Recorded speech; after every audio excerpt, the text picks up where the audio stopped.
MP Grisha, tell us a little bit about you and your status first for Parliament of St. Martin. The reason why we're going to start like that is because there's some people who doesn't know exactly what you do in the Parliament of St. Martin. We want to educate the people before the parliamentary elections. I had like 3 different roles in Parliament in 3.5 years. In 2020, I started off as the second Vice Chair of Parliament, which formed part of the Presidium. Presidium is the President of Parliament, the first Chair, and the second Vice Chair. I had that role for about a year. And in November of 2021, I became the President of Parliament. I had that role also for about a year. As a President of Parliament, you have to remain neutral. You're not there to protect a coalition. You're there to protect a constitution and represent the people. And you're also there to make sure that meetings are called, read through the documents, represent your people locally, internationally. And then I was able to also become an opposition, which is a lot of work, depending on the type of government that's in there. That's a lot of work, a lot of research. You need to make sure your pulse is with the people, pulse is with the times, do your homework, and fight for the people and question the ministers, make them accountable. And that's the kind of work we do. And unfortunately, a little snag I kind of hit in the 3.5 years there is that I wanted to come out with 2 laws, but was unable to financially because you have to pay for your own laws. Parliament does not have the funds in place for an individual faction or individual parliamentarian to create or amend a law. You have to outsource that, and that's something I want to change. I know you didn't ask me that, but that's something I think that's why you have people looking at parliamentarians. You're not legislating, but that's not the only job. The job there is to co-legislate with the Council of Ministers. They have the budget. We don't. We have a general budget for advice on certain documents or certain situations. We had to do that once in a while. We also had that international lawyer we hired. But also, most importantly, you see that governing program?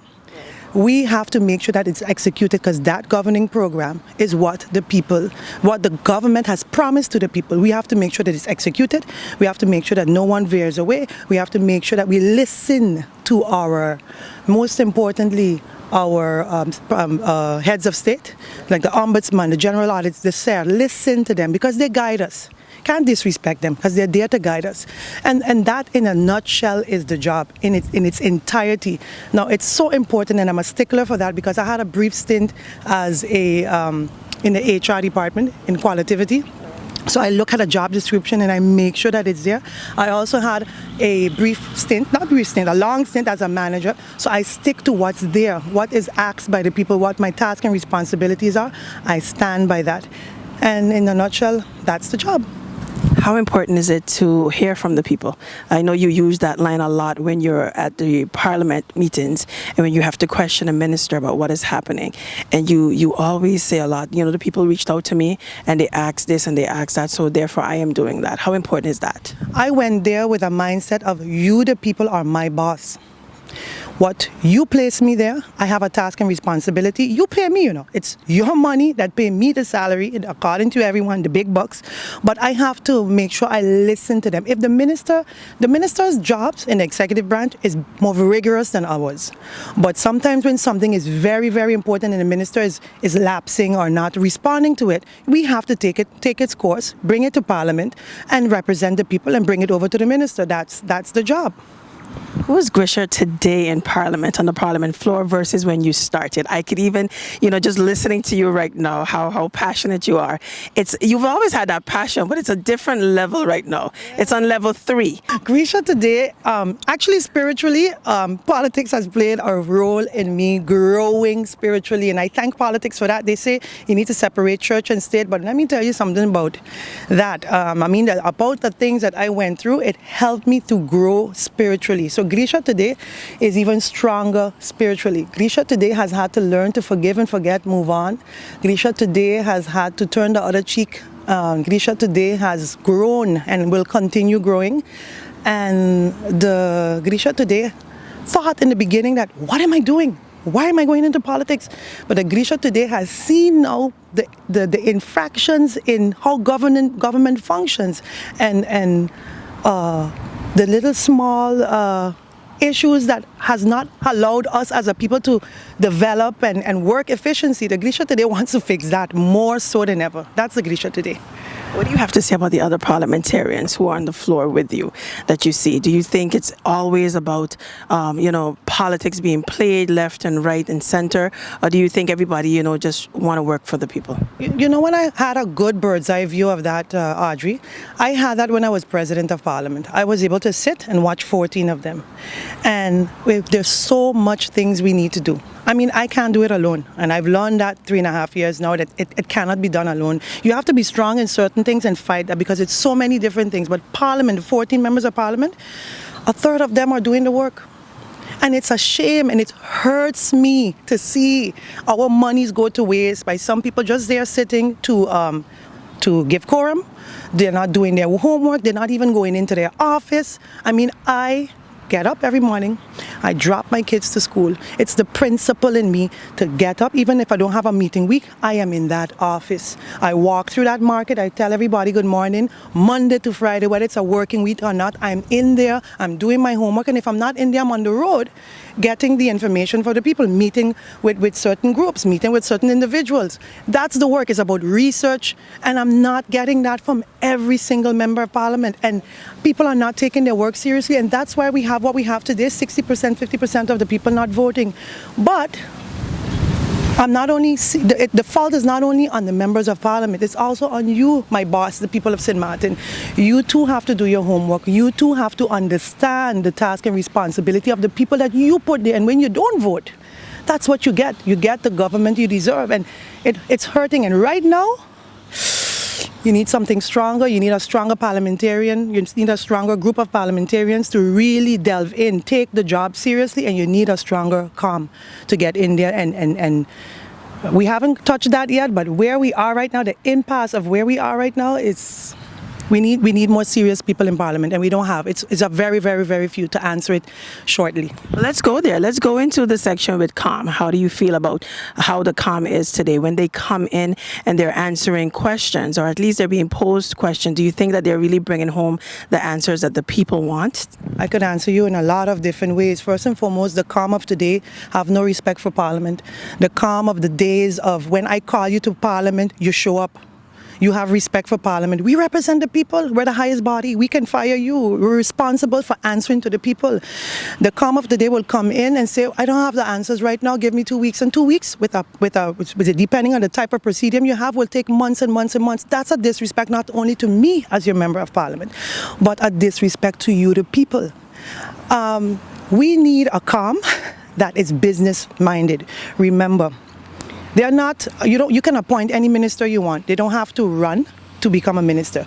But I believe you need a strong person that has the know-how of economic and tourism, like a business person in there. You need a strong person in the education field. You need a strong person in the financial field. And not only that, COM needs to align themselves with the right people in their cabinet. The Vrinchas politics, it have to stop, and I keep saying it. You can't, because you're my friend, I'm putting you in a cabinet. You need to have that know-how. You need to have that because it will carry through in how you deliver as a minister. And you see the delivery from these ministers, they're either scripted or they don't have full command of the job. And that is where we lack. And try and understand people of St. Martin. Our Council of Ministers represent us internationally. They go away on our behalf. And when people see what we have produced, it reflects terribly on us. No one will take us serious, and we need to start thinking more but on a global front, more on an international front, the type of people that represent us in the Council of Ministers. So to me, a Council of Ministers has to be a group of professionals and supported by a group of professionals within their cabinets. That's how I see it should be, and right now it's 0.0. That's a lot. That's a handful, headful, everything. What is going to happen for this parliamentary elections for Grisha Heyliger Marten? Are you prepared? Are you ready to go? I am going to take the experience I've had in the last 3.5 years and try and bring it over to what we can fix. I'm going to tell you, St. Martin, I can't do it without you. I can't do it without you. I need you to be informed. So a third of my campaign will be about teaching you the ins and outs of Parliament and the Council of Ministers, how things work. And on an international level, the most important thing, how that is crippling us coming down. I am going to align myself with people. We have just launched, the DP has just launched at least 85% of their candidates. We've launched them as a unit. Why? Because we believe that we have to be a team. I cannot go and say I'm launching Grisha as Grisha and this is my vision, this is what I want to, this is I can't do because I have to be in alignment with a party. I need to make sure that when I get there, the things we need to execute as a team. So right now, Grisha is busy building a team. We have 8 weeks until postulation day. I'm trying to get to know my candidates. I want you to get to know them, and I want that come November 22nd, 2023, you know us as a unit, you know who we are, and you know our strengths, you know our weaknesses, and hopefully our strength will overcome and do enough to give us the mandate at least to govern for you, St. Martin. What if someone is listening to All Access right now? They're hearing you, MP, and they're saying, I want to be a candidate for the DP party. I know ads are not plastered everywhere in order to bring people in like some sort of HR, but what if somebody's really interested? And I know a lot of parties are struggling in getting candidates. How does that work? How it works is that they sit with me, the Sarah Westcott Williams, our leader, and we first and foremost explain them what the party structure is, the party's ideals, ideology, what the party is championing, and see first if what you want to do fits with the party. If you're not a good fit, then if it's not, it doesn't go well with your ideology, then it doesn't. But you have to make sure that what we stand for is what you want to stand by and execute. You've noticed in the last over the weekend that some of red reveal. Yes, the big red reveal that our candidates gave their names, and they tell you why DP. That's important because that's the red machine that's going to bring them in. They have to stand by the party first. And the party is gearing up. The party is transforming. It's regenerating. It's a legacy party that's looking for a brand new group of people, right, to take over some big shoes like the Claude Watties of the world, and the Renee Richardsons and the Sarah, of course, of the world. And, we have some big shoes to fill. And if we're going to continue that legacy, we need to understand the drive behind that legacy. And if you can see yourself in it, then call me. MP Westcott and I have known each other for years. I mean, in 1995, I've met her as the leader of the Democratic Party, the first party I ever voted for when I was 19. Of course, I voted for my husband. But I mean, she was always the leader of the party. We part ways, not that we were against each other, but we part ways in 2009, where we started my husband started his own party, and of course, I supported him there. In 2020, I ran. In 2019, my husband, as you know, went through his legal battle, and MP Westcott was forced to do something. I didn't realize then she was forced to do it until I had to do it myself. At that time, I'm like, why did it have to go that way? MP Westcott had to publicly suspend my husband. And to me, I didn't understand it. And that's too, I too take part in not knowing and understanding. And that's why I understand now the importance of understanding how Parliament works. So it was in December 2021 when an MP had to get suspended. And I was new in the position because I just became President of Parliament. And the Secretary General only had a few months. So who do we run to? A person with experience. So we ran to MP Westcott and said, how did you do it back in 2019? How are we supposed to deal with this now? She said, Grisha, there's nothing in place for it. She said, we build a constitution, but you throw these laws together, but you don't expect situations like this to happen. So we had to force the prosecutor office to send us something in writing. We had to have a public meeting to inform the MPs, hey, we received this document, and with your permission, we need to send this document to the Electoral Council. They are supposed to then decide who the next member of Parliament was. I had no other choice but then. And when she explained it to me and broke it down and said to me, I had no other choice, I took my tail and I apologized to her because I told her plain out. She didn't know, but she knew then that I had it wrong and I had her wrong.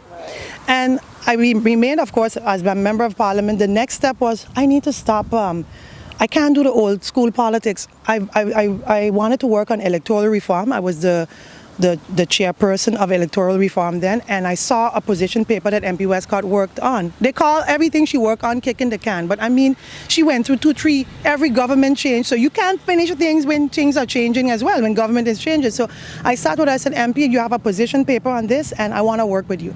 And I kept, and I think the relationship kept building and building, and I just kept feeding on information. She is a wealth of information, MP Westcott, and I just kept learning. I kept my position neutral. I made sure that, but then you see, oh, you're siding with opposition. No, I kept my position neutral. Opposition calls, it has to be called in 2, 3 days. We call a meeting in 2, 3 days. Ministers, you guys have to be respectful to Parliament. So, of course, you get a little tick of the finger from your coalition. You need to protect the coalition. No, I need to stick to the job.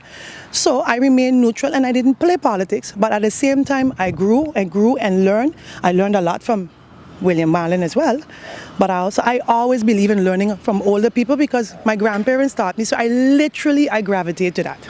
And that's how our relationship grew in the year 2022, more and more and more, because I leaned on her for information, and she's a wealth of information, wealth of knowledge, and she was the one who started our constitution, and she's the one that sees the issues with it. Man, Grisha, you know, we did these electoral laws, and this law ain't working. We did this, the Kingdom Charter, these laws ain't working. We're not fully autonomous. We didn't think this thing through. We need to fix it. Right. We admit some mistakes. You build a house, you see some mistakes, some infractions, you want to fix it, and the fact that she wants to fix it and see the things I see, that's how we really got our strong bond together. You talked earlier about education and educating the people, and I see here between the dynamic between you and your leader that is exactly what's happening as well with you both. That's exactly it. I am like a sponge, just I run everything by her.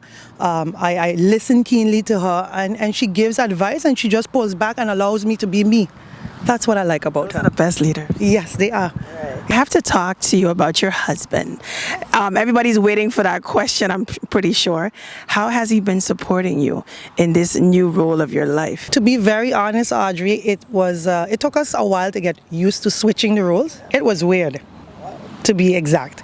And again, I started in weird times, unprecedented times with the COVID. So, you know, and the thing is, not only is it that we swapped roles, I swapped that. I'm not the same type of politician that he is. He's strong in the executive branch. I took an international route, and he was not that well versed in that route. What he could have guided me on was the politics. Oh, they're going to play politics with you here. Try this, try that. The political strategy and stuff. Oh, of course, I listened to him. But when I throw the UN thing on him, he's like, nah. But I'm so glad I did. Going this, and sorry, I know I'm veering away from the question, but going to the route of the UN has helped a lot with this situation that we're in. And it kind of like, we have now like a battle internationally and locally, and it's a battle that he's not fought. Right. So he supports me. He's there. He's a great father to our 3 sons. So support. I mean, he can't cook to save himself, but a little McDonald's or whatever, you take the children out to eat and refine. And that kind of support I've had. Take the boys out. I have to go away. He's with the boys. He takes the boys. But I'm the type of mother that I have to wake up in the morning and drop my kids. I need that quality time with them, and he deals with them in the day. So it has been perfect. It merged, and when things got hard, we had some rough patches because things got hard. It kind of got hard in the relationship as well. But we were able, after 30 years of being together, to get over that patch, and it just made us even stronger. So I thank you, politics, for creating a stronger bond with my husband and learning new things about my husband these last 3.5 years. So politics, thank you again for that, because it has now put us in a whole different dimension, and we've learned a lot new things. How could you believe you could still learn new things after 29 years? That time it was 29 years. So it was, I thank politics for that. I think I want to ask as well, is he proud of you? I think he is. He's not a type to, he'll brag about me when I'm not around, you know, that kind of way. So I think he is. He wouldn't do it in front of me, but people come back to me and say, your husband out there campaigning, your husband talk about you, your husband this. So yes, I think he is. Hi, I'm Grisha Heyliger Marten, and I'm part of the Democratic Party. You keep watching All Access.